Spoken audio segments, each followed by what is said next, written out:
Assalamualaikum warahmatullahi wabarakatuh. Alhamdulillahirabbil alamin wa bihi nasta'in ala umuri dunya waddin wassalatu wassalamu ala sayyidina Muhammadin wa ala alihi washabihi wa barik wasallim ajma'in. Apa kabar seluruh peserta TDI semester genap tahun 2021?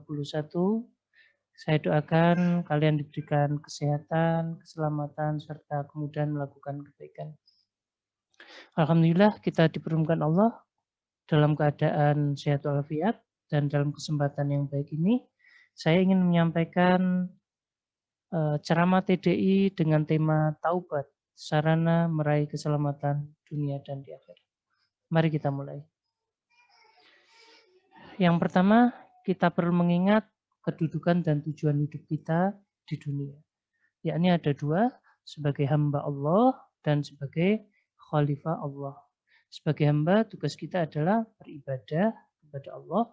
Sementara sebagai khalifah Allah, tugas kita adalah memelihara, menjaga, dan memakmurkan bumi. Nah, semua itu kita lakukan untuk meraih ridho Allah Subhanahu wa Ta'ala. Karena untuk itulah kita diciptakan oleh Allah. Wa ma khalaqtul jinna wal insa illa liya'budun. Nah, itu teorinya. Dalam kenyataannya, tidak semua dari kita konsisten untuk melaksanakan tugas kita beribadah dan menjaga serta memakmurkan bumi. Kenyataannya banyak dari kita melakukan ketaatan kepada Allah, beribadah dan seterusnya. Tetapi setelah itu kita juga melakukan maksiat. Habis maksiat, taat lagi. Setelah melakukan ketaatan, kebaikan, maksiat lagi. Dan nampaknya seperti itulah siklus kehidupan kita ya. Isinya taat, maksiat, gitu. Nah, mengapa meski kita tahu bahwa berbuat maksiat itu dosa, kita masih tetap melakukannya? Nah, salah satu sebabnya menurut sebuah hadis riwayat dari Imam Ahmad adalah karena adanya setan. Nah, iblis berkata kepada Allah saat dia diusir dari bumi, waktu itu karena menolak bersujud kepada Adam, dia bilang, "Ya Allah, dengan keagungan dan kebesaran-Mu, aku tidak akan berhenti menyesatkan anak cucu Adam selama mereka masih bernyawa." Allah menjawab perkataan iblis ini, "Dengan keagungan dan kebesaran-Ku, aku tidak akan berhenti mengampuni mereka selama mereka memohon ampun kepadaku atau beristighfar." Nah,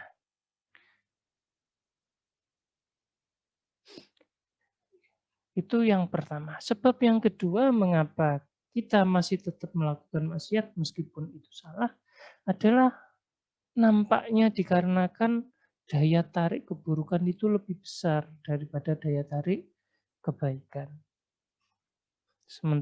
Dan yang ketiga adalah kita manusia ini umumnya lebih cenderung kepada kesenangan-kesenangan yang segera bisa kita nikmati.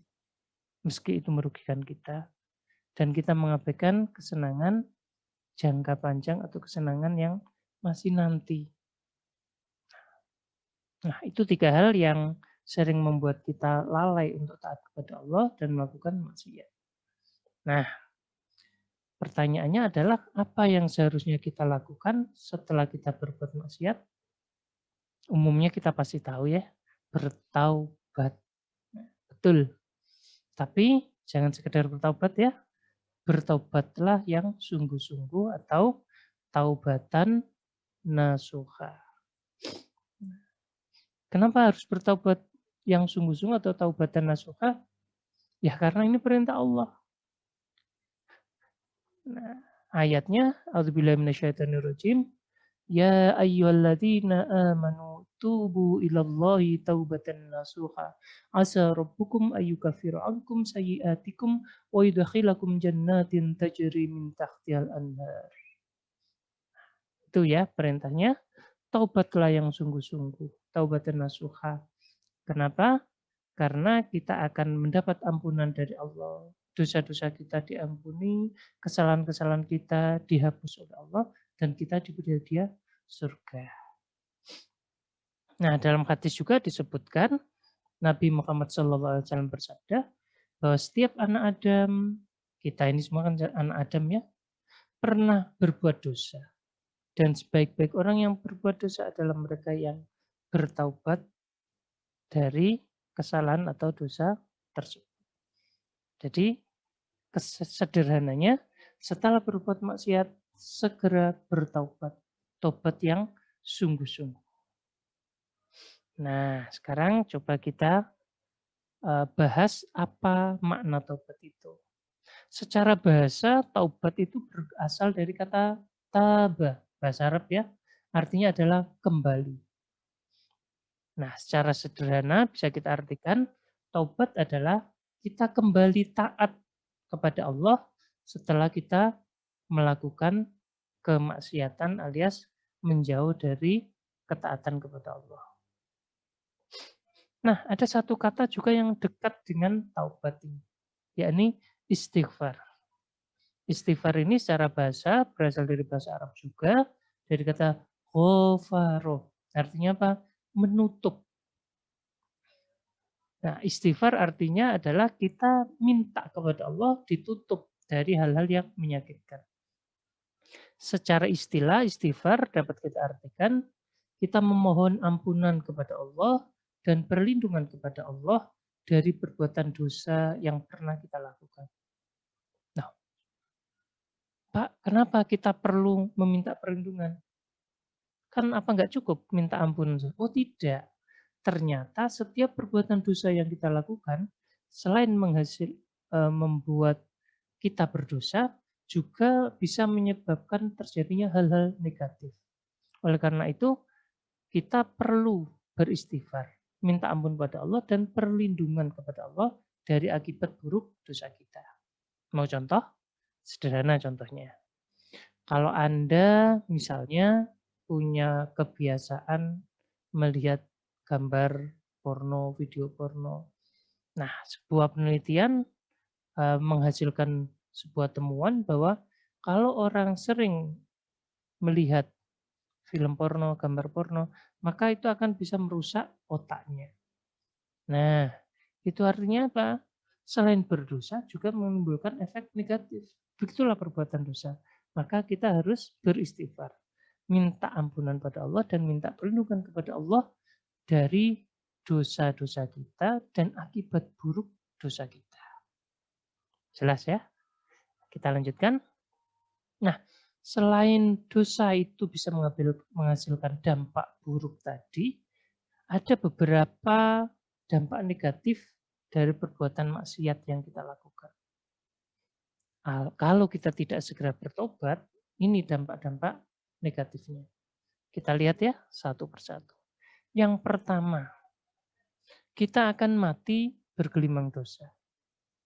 Mungkin sebagian dari kita akan bilang, kan nggak apa-apa Pak, kita maksiat habis itu maksiat lagi. Nanti kita bertobat. Ya, betul apa yang Anda katakan. Tapi ingat, syarat tobat diterima adalah ketika Anda masih hidup. Bagaimana jika misalnya Anda habis maksiat, tidak segera bertobat, kemudian Anda mati. Nah, maka mati Anda adalah su'ul khotimah. Mati bergelimang dosa. Karena kita kan nggak tahu ya kapan kita dijemput oleh malaikat maut. Jadi segeralah bertobat setelah berbuat maksiat. Nah ini contohnya. Nah adik-adik yang perempuan, para mahasiswi hati-hati ya. Kalau Anda belum berjilbab, segera pakailah jilbab. Jangan sampai Anda mengalami ini. Belum berjilbab, tiba-tiba dijemput Israel. Mati. Nah, ini hukumannya di akhirat. Naudzubillah. Mudah-mudahan Anda semua yang cewek diselamatkan dari siksa ini. Segera berjilbab ya. Anda insya Allah akan lebih cantik dan lebih berwibawa. Tentu lebih disayang oleh Allah ya. Nah, dampak negatif yang kedua, kalau kita berbuat maksiat dan tidak segera bertobat adalah kita bisa nyaman dengan maksiat yang kita lakukan. Nah, kata Imam Ghazali, Kalau kita sudah nyaman dengan maksiat kita, ya susah kita mau meninggalkan, meski kita tahu itu salah. Imam Ghazali mengumpamakan, bertaubat dari maksiat itu seperti kita menanam pohon. Jika pohon maksiat itu kita tanam, baru saja kita tanam, maka mencabutnya akan gampang, menghentikannya gampang. Tapi kalau pohon maksiat itu kita tanam dan kita biarkan, kita sirami, kita lakukan berulang-ulang, maka dia akan menjadi besar, besar, besar, dan akarnya kuat. Maka Anda pasti sulit menghilangkannya. Pepatah Inggrisnya, at first we make our habit, and then our habit make us. Maksudnya apa? Pertama kita menciptakan kebiasaan kita. Tetapi kalau sudah jadi kebiasaan, maka Anda akan disetir oleh kebiasaan itu. Anda akan sulit untuk menghentikan kebiasaan tersebut. Nah, hati-hati ya. Contohnya nih, Anda tahu kan kalau pacaran itu salah? Tahu, Pak. Nah, tapi kenapa ada banyak di antara kita, di antara muda-mudi itu, tahu pacaran itu salah, tapi tidak bisa menghentikannya. Ya karena sudah kelamaan pacarannya. Sudah kelamaan maksiatnya, susah menghentikannya. Makanya yang sedang awal-awal pacaran, ayo dipertimbangkan segera dihentikan pacarannya. Ada dua cara menghentikannya. Pertama, datangi orang tuanya, lamar, nikahi, itu akan barokah. Tapi kalau nggak siap, karena masih kuliah, ya sudahlah, berhenti dulu, tobatlah, biar tidak keterusan pacarannya. Gitu ya. Yang kedua contohnya adalah maksiat berpegangan tangan antara cowok dan cewek yang bukan mahram. Ini kelihatan biasa, tapi dosa loh ya, ini hadisnya. Andai kata kepala seorang dari kalian ditusuk dengan jarum besi, kata Rasulullah, itu lebih baik baginya daripada menyentuh wanita yang tidak halal baginya. Tapi kan biasa toh, sebagian dari kita itu salaman dengan lawan jenis, kadang pegangan, sentuhan, itu dosa loh. Pak, tapi nggak enak menghentikannya. Iya, karena sudah kadung biasa. Ayo dihentikan sekarang ya, mumpung masih sempat. Ya. Nah, yang ketiga, dampak negatif maksiat adalah hati kita akan jadi kotor. Nah, kenapa? Ada hadis yang menyebutkan, manakala seorang hamba melakukan dosa atau maksiat, maka akan menempel setitik noda dalam hatinya. Jika dia bertobat, beristighfar, maka noda tersebut akan hilang dari hati tersebut. Ini artinya apa? Kalau Anda maksiat, kemudian nggak tobat-tobat, maksiat lagi, maksiat lagi, maksiat lagi, maka hati Anda akan penuh dengan noda-noda dosa tadi. Nah, noda itu menutupi hati Anda. Dan kalau hati Anda sudah banyak ditutupi noda dosa, maka Anda akan sulit untuk mendengarkan hidayah, untuk menerima hidayah. Kata Imam Ghazali, hati itu ibarat cermin. Jika cermin itu bersih, dia akan bisa menerima cahaya hidayah. Tapi kalau kotor, penuh noda, ya tidak bisa dong. Nah, bahayanya apa? Bahayanya adalah Anda tidak akan bisa membedakan mana yang baik, mana yang buruk. Kenapa? Hatinya sudah kotor, penuh noda. Akibatnya lebih parah lagi habis ini. Anda merasa berbuat baik, tetapi sebenarnya Anda berbuat maksiat, berbuat dosa. Anda merasa menuju surga, ternyata menuju ke neraka. Oh, bahaya tidak? Bahaya banget kan? Kalau Anda kemudian mati dalam keadaan seperti ini, wah wassalam itu. Su'ul khotimah, neraka nampaknya yang akan menjadi akhir kehidupan kita di akhirat nanti. Naudzubillah ya, jangan sampai. Maka segera bertobat setelah Anda melakukan maksiat, biar nggak kotor hati Anda. Nah ini contohnya ya, mohon maaf saya ambil contoh cewek-cewek ini. Para cewek pakai baju itu kadang simple ya, sederhana. Tetapi ternyata tidak. Ada aturan yang mengaturnya. Hindari ya memakai baju yang menampakkan aurat. Aurat perempuan itu seluruh badan loh ya, kecuali wajah dan telapak tangan. Ayo yang lain ditutup dan jangan ditonjolkan. Bahaya ini kalau ditonjolkan, Kasihan para cowok ya yang melihatnya. Seneng sih, tapi sebenarnya itu merusak laki-laki tadi. Kan kasihan kalau calon suami Anda rusak otaknya gara-gara melihat hal-hal seperti ini ya. Setuju kan para cowok? Oh, mesti setuju. Kalau nggak setuju itu berarti imannya lagi turun kan? Hehehe. Baik, kita lanjutkan. Nomor 4. Bahaya kalau Anda tidak segera taubat setelah maksiat adalah Anda akan sulit mendapatkan hidayah. Seperti yang saya sebutkan tadi ya, karena hatinya kotor. Nah, ini ada firman Allah di surat Al-Maidah yang menerangkan itu ayat 51. Baca sendiri aja ya. Berikutnya bahaya yang kelima kalau Anda tidak segera taubat adalah hati Anda akan kotor. Tadi sudah saya sebutkan ya, kalau Anda melakukan maksiat, maka akan menempellah setitik noda dalam hati Anda. Pak, bisa istighfar, Pak? Iya, Anda istighfar. Tetapi tetap ya, tidak akan sebersih semula. Mungkin ada sisa-sisa nodanya kecil-kecil gitu ya. Eman kan kalau begitu ya. Padahal hati yang bersih itu penting banget agar kita mudah menerima hidayah dan menjadi orang yang baik. Sehingga kalau ada ceramah masuk ke hati kita, kemudian kita resapi, kita laksanakan. Beda dengan orang yang hatinya kotor. Ada ceramah masuk telinga kanan, sebentar keluar ke telinga kiri. Ya maklum hatinya kotor. Nah, yang keenam, bahayanya Anda kalau tidak mau bertobat adalah Anda bisa terhalang rezeki Anda. Dalam sebuah hadis, Rasulullah SAW bersabda, Innar rajula la yuharramur rizqa bidzambi yusibuh. Bahaya ini, sesungguhnya seseorang itu bisa terhalang rezekinya karena dosa yang dia kerjakan. Bisa jadi loh ya Anda akan dapat rezeki hari ini. Tapi Anda kok bermaksiat, nggak segera tobat, maka Allah akan menunda datangnya rezeki tersebut. Gara-gara maksiat yang Anda lakukan. Jadi kalau Anda merasa rezekinya kok lagi seret, cobalah introspeksi diri, muhasabah. Jangan-jangan lagi banyak maksiat. Kalau ya segera istighfar, taubat.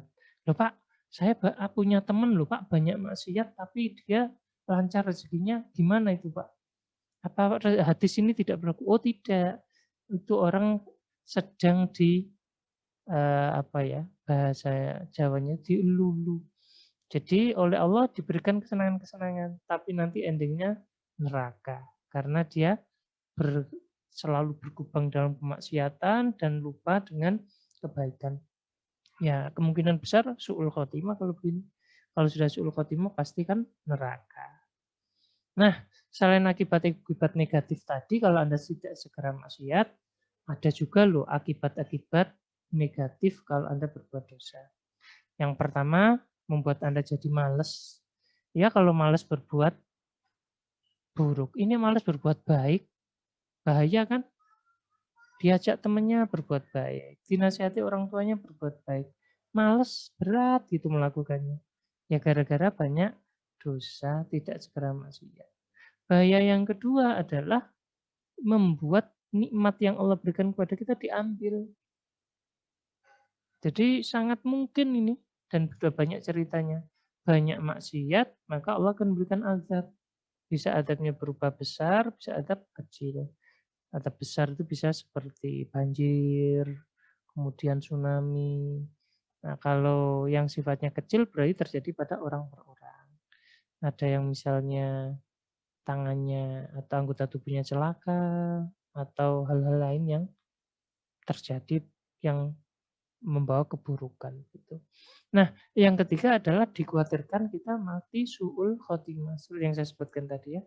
Dan tentu di akhirat akan mendapatkan siksa neraka. Nah, jadi kesimpulannya, ayolah hentikan maksiat-maksiat kita. Say no to maksiat lah ya. Apapun jenis maksiatnya.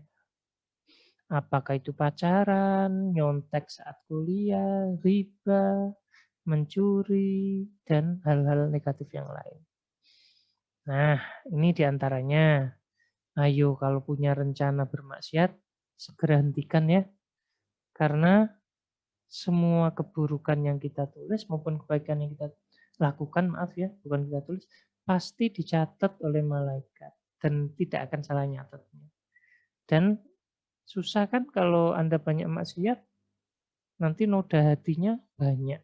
Membersihkan kotoran itu kan susah ya.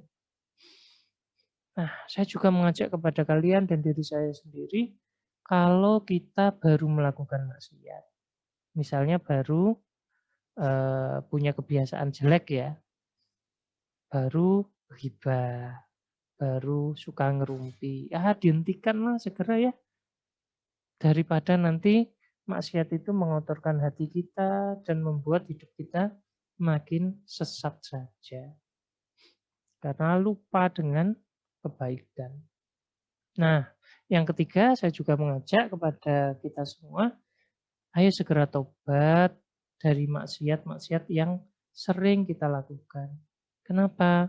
Sederhana, mumpung kita masih hidup, mumpung belum dijemput malaikat maut. Ingat ya, di akhirat itu hanya dua pilihannya.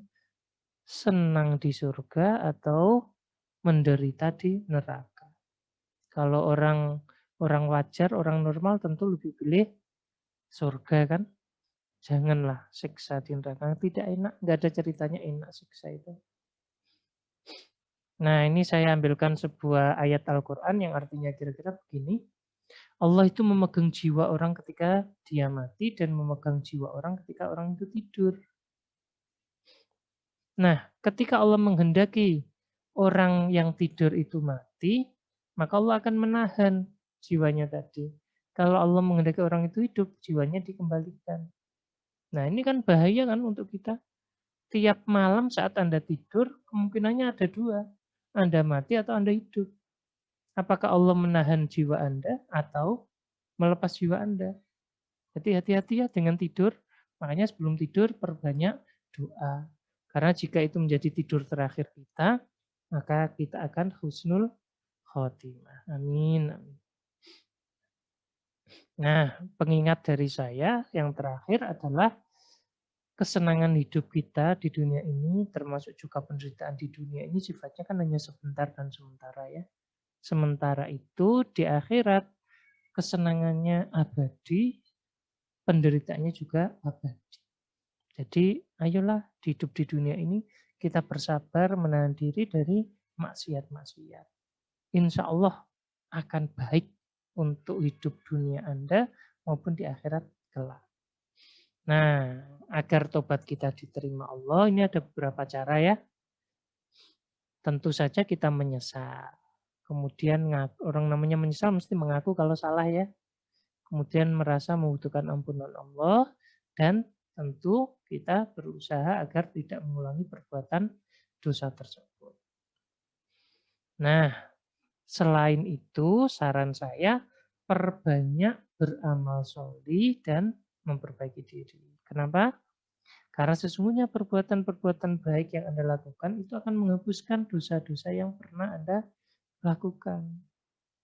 Nah, ini ada di surat Hud ayat 114. Nah, jika Anda merasa dosa Anda itu besar, maksiatnya itu maksiat yang kelas kakap gitu ya.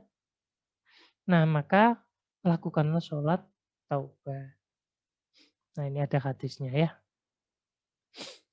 Nah, apa yang kita ucapkan? Ada banyak pilihan istighfar ya. Mulai yang paling pendek, astagfirullah, astagfirullah, astagfirullah. Agak panjang dikit, astagfirullahaladzim. Kalau mau agak panjang, nah ini bisa Anda baca, nanti Anda pilih ya. Kalau istighfarnya Nabi Adam, ini Rabbana dzalamna anfusana wa illam taghfir lana wa tarhamna lanakunanna minal khasirin. Nah, seterusnya Anda pilih sendiri. Yang paling panjang namanya Sayyidul Istighfar. Istighfarnya Nabi Muhammad. Nah, monggo nanti dibaca sendiri, dipraktekkan ya. Nah, kalau ditanya, Pak, berapa banyak Pak kita harus beristighfar sebagai bukti kalau kita bertaubat?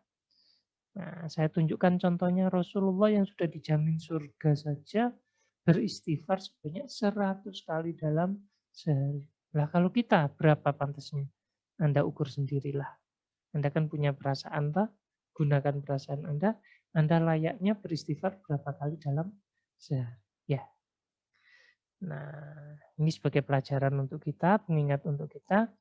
Mereka-mereka ini yang tampilannya mungkin kita pandang negatif, mereka saja bertobat kok. Mereka mau baca Al-Quran. Mereka juga masih mau sholat. Anda yang tampilannya lebih pantas dilihat sebagai orang-orang yang soli, yang soliha, tentu mestinya lebih baik perilakunya. Ya. Nah, mungkin ada yang bertanya, tapi Pak, gimana Pak kalau saya ini sering bertobat, tapi masih tetap melakukan maksiat? Apa namanya itu? STMJ ya. Hmm. Jadi tobat iya, tapi maksiat jalan terus. Nah, saran saya kalau hal itu Anda alami, lakukanlah ini. Yang pertama, carilah lingkungan sosial atau teman-teman yang baik. Karena apa? Teman itu sangat mempengaruhi diri kita. Nah, ini ada hadisnya. Nanti Anda baca sendiri ya. Hadisnya sahih riwayat Imam Bukhari. Kemudian yang kedua, saran saya berdoa mohon kepada Allah agar kita dijauhkan Allah dari maksiat, dimudahkan melakukan kebaikan. Nah, Anda tambahi juga dengan sedekah. Karena begitu Anda bersedekah, memberikan sesuatu kepada orang lain, tidak cukup sedekah berupa senyum ya, maka Allah akan lebih mudah menolong Anda, membantu Anda. Dan kemudian tentu saja tawakal. Kita serahkan kepada Allah. Nah, yang keempat, saran saya adalah ingat-ingatlah kebaikan Allah kepada Anda. Nikmat misalnya ya, nikmat badan sehat, anggota tubuh normal, bisa digunakan. Itu semua kan nikmat dari Allah ya. Maka apa Anda nggak malu menggunakan nikmat-nikmat itu untuk melanggar perintah Allah, bermaksiat kepada Allah? Malulah ya. Kalau Anda masih punya perasaan, ayo kita malu kepada Allah. Berinteraksi kepada Allah itu perbanyak melalui rasa. Ya, pantas enggak ya aku begini? Pantas enggak ya? Gitu ya. Nah, terakhir katakan tidak pada maksiat. Nah, itu aja dari saya, mudah-mudahan bermanfaat. Kita akhiri dengan membaca hamdalah dan doa kafaratul majelis. Tapi sebelumnya mari kita berdoa bersama-sama. Semoga Allah Al-Hadi, Allah Al-Qawi berkenan memberikan hidayah dan kekuatan kepada kita semua agar kita mudah melakukan kebaikan dan kita segera dimudahkan oleh Allah, segera bertobat saat kita melakukan maksiat agar kita selamat di dunia dan di akhirat. Demikian dari saya, kurang lebihnya mohon maaf. Assalamualaikum warahmatullahi wabarakatuh.